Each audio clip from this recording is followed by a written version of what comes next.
Hey guys, my name is Chad McKeesler here at JTECH, and today we're going to be looking at electrical wiring, and in particular the brake and headlight and headlamp wiring, as well as some of the fuses, and doing some resistance checks on some of the connectors. So we'll go ahead and get started by taking a look at our fuse box here. This is actually the fuse box out of the Nissan that I was doing this video on. You have all your fuses there, and we're actually going to be probing some of the 10 amp fuses here in a minute in this next video, and using a test light to check for correct power. So the purpose of the test light in this one is basically ground off and look for power.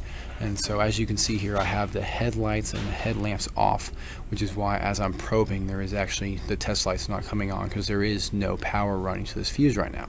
So I'm going to go ahead and run over and turn the headlamps on, and then hopefully when I come back with a test light, it'll actually find the power.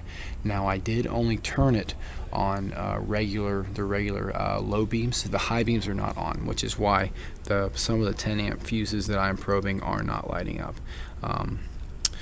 If I had turned on the high beams, all of them would have lit up. But that is why only there are a couple that are lighting up out of the 10 amp fuses that I am checking there.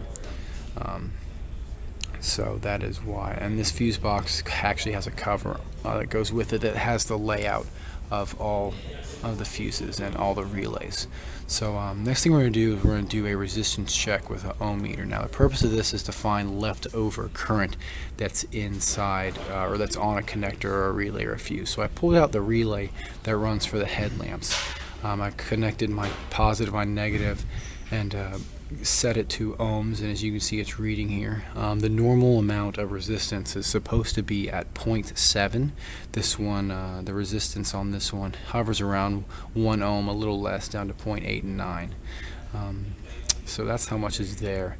Now we'll go and take a look at our brake assembly. Here are the brake lights. As you can see that they are working here. That is me depressing the brake pedal, and there are the high beams and low beams on. I went ahead and pulled out the whole brake lamp assembly and took out the bulb and unconnected it and probed with a resistance check. As you can see, there's a lot of leftover resistance.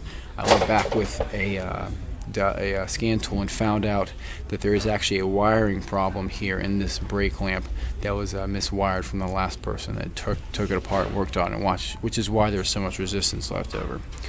As you can see in this picture here, this is actually the wiring diagram for the headlamps and the brake lights.